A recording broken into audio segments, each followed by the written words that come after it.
Bonjour à vous, aéronautes. J'espère que vous allez bien. Aujourd'hui, nous nous retrouvons dans cette nouvelle vidéo où nous allons aborder ensemble les sujets des tags d'identification et des tags de lieu. Des éléments dont on pourrait croire qu'ils ont assez peu d'impact sur votre compte, mais peuvent en fait être d'une grande aide. Nous verrons tout à l'heure pourquoi. Peu importe votre profil, vous êtes libre d'utiliser ces outils pour vous aider à vous faire remarquer sur le réseau et développer votre communauté plus rapidement. N'hésitez donc pas à appliquer ces stratégies à votre profil. Notez bien que l'objectif de cette vidéo n'est pas de vous expliquer comment utiliser les tags d'identification et de lieu, mais bien de vous apprendre à les utiliser pour vous aider à développer votre compte Instagram plus facilement.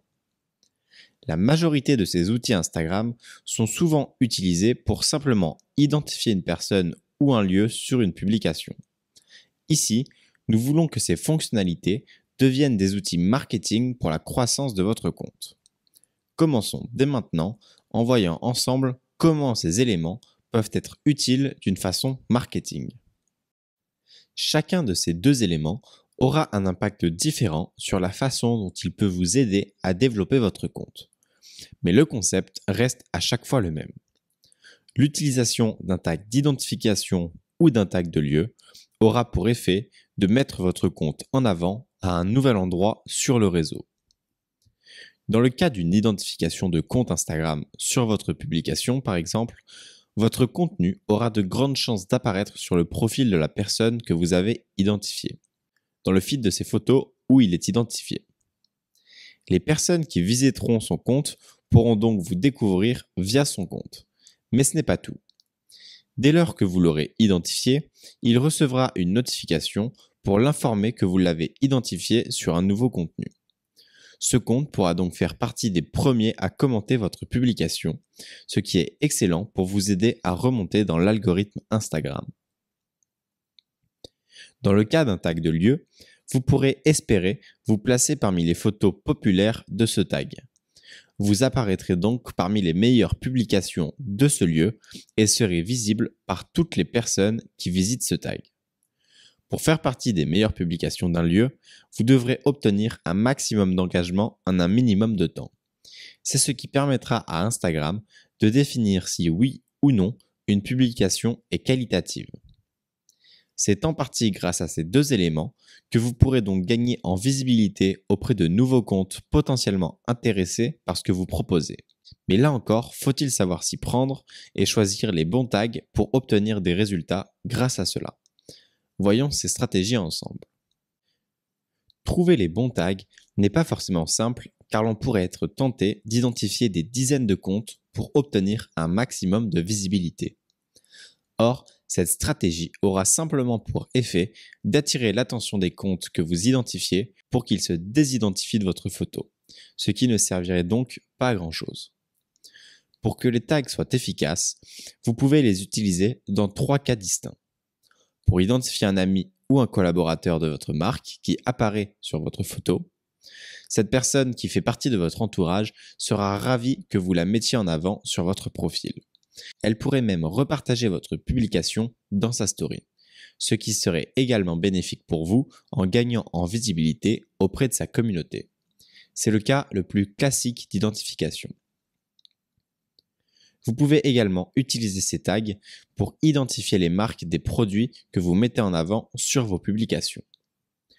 Dans le cas d'une influenceuse mode, par exemple, identifier les marques qu'elle porte peut être tout à fait pertinent pour permettre à sa communauté de facilement retrouver ses tenues. En faisant cela, l'influenceuse va également se référencer sur le profil des marques et peut aussi attirer leur attention. Enfin, le troisième cas où vous pouvez utiliser l'identification de compte est pour vous faire remarquer par un compte spécifique avec lequel vous souhaitez collaborer. En effet, si vous identifiez un compte sur votre photo, il y a peu de chances pour que celui-ci ignore votre identification et ne visionne pas votre profil. Vous pouvez donc saisir cette opportunité pour vous faire remarquer et engager une discussion avec ce compte à ce moment-là.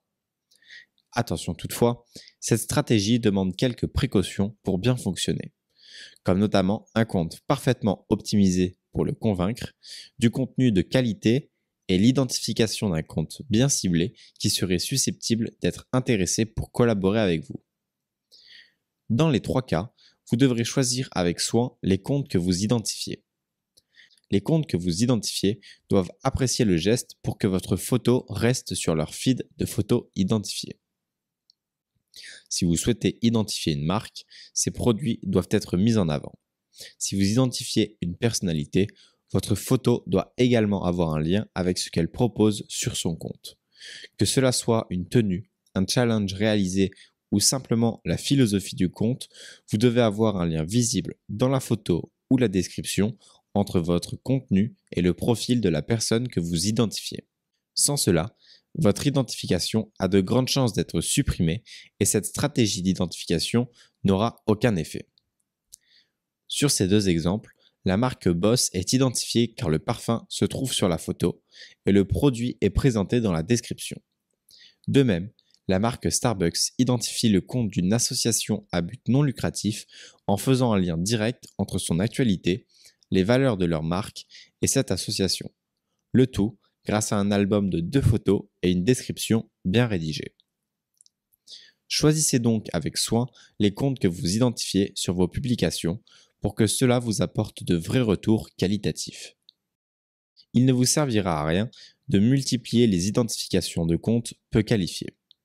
Favorisez l'identification de comptes à votre échelle avec quelques milliers d'abonnés en plus que vous, plutôt que des comptes avec des centaines de milliers d'abonnés qui ne verront pas vos posts et dont votre contenu se fondra dans la masse sur leur profil. Il n'y a pas de nombre de comptes maximum ou minimum à identifier à chaque publication. Assurez-vous simplement que ce compte soit soigneusement sélectionné pour être identifié. En résumé, choisissez un ou plusieurs comptes de façon précise, avec quelques milliers d'abonnés de plus que vous maximum, et assurez-vous de faire un lien concret entre votre contenu dans lequel vous les identifiez et leur compte. En faisant cela, vous devriez vous assurer une place sur le feed d'identification et peut-être même une collaboration future. Voyons maintenant comment trouver les bons tags de lieu à mettre sur votre contenu. Utiliser un tag de lieu est différent des tags d'identification, car celui-ci ne notifiera personne que vous l'utilisez. En revanche, si votre contenu est de qualité et obtient rapidement un maximum d'interactions après votre post, il pourra se placer parmi les publications populaires du lieu. Et cela doit être votre objectif. Car une fois en publication populaire d'un lieu, vous avez la chance d'être mis directement en avant auprès de toutes les personnes qui visitent le feed de ce lieu. Un excellent moyen pour vous de gagner en visibilité rapidement. Mais pour que cette stratégie fonctionne, vous devrez faire en sorte que votre contenu soit déjà de qualité supérieure au reste des autres contenus déjà postés sur le lieu et sélectionner un tag de lieu qui est assez visité pour vous attirer de nouvelles visites. Si nous prenons l'exemple du tag de lieu Paris par exemple, celui-ci est l'un des lieux les plus tagués de toute la France. Des agences, des influenceurs à plusieurs millions d'abonnés ou des comptes de grandes marques l'utilisent déjà au quotidien. Il sera donc difficile pour vous de vous démarquer sur ce tag. Vous auriez plutôt intérêt à identifier votre publication dans un petit café populaire de Paris pour avoir plus de chances que votre contenu se démarque. De façon générale, vous devez sélectionner des lieux assez populaires pour qu'ils soient visités par d'autres personnes et assez authentiques pour ne pas être en concurrence avec les plus grands comptes de France. Favorisez donc toujours un lieu spécifique plutôt qu'un nom de ville généraliste. Vous augmenterez vos chances d'être facilement trouvé sur Instagram. Évidemment, votre lieu doit toujours être fidèle à votre photo. Ne vous taguez pas à Miami si vous êtes au pied de la Tour Eiffel. Cela n'aurait aucun sens pour votre communauté et ne vous permettrait pas de gagner en visibilité auprès d'une audience qualifiée. Vous devez dans toutes circonstances rester authentique pour espérer toucher votre audience et que votre compte se développe au mieux. Malheureusement, l'onglet populaire des tags de lieu d'Instagram est souvent amené à évoluer avec les mises à jour et son effet est assez minime dans votre croissance sur Instagram. N'en faites donc pas une priorité lors de votre publication, mais soyez conscient que le lieu de votre photo peut avoir un impact sur la visibilité de votre contenu. Il ne sert à rien de publier une photo avec un lieu populaire si vous n'êtes ensuite trouvé par personne sur ce tag. Comme toujours, favorisez la pertinence et la qualité à la quantité. En appliquant ces recommandations sur l'ensemble de vos publications, vous apparaîtrez rapidement sur différents profils Instagram et différents tags de lieux. Ces apparitions vous permettront de gagner en visibilité de façon permanente et utilisées sur le long terme vous permettra d'être visible par un maximum de monde sur le réseau. C'est en multipliant ces apparitions que vous réussirez petit à petit à être perçu comme une référence dans votre domaine et pourrez au fur et à mesure développer votre notoriété et multiplier vos collaborations. À vous de jouer maintenant pour lister les comptes les plus pertinents de votre secteur que vous pouvez taguer et les lieux où vos publications seront mises en avant. Nous espérons que cette vidéo dédiée aux tags d'identification et de lieux vous aura permis d'y voir plus clair sur comment ces éléments pouvaient devenir des outils marketing puissants pour le développement de votre compte. Nous vous disons à très vite dans la prochaine vidéo.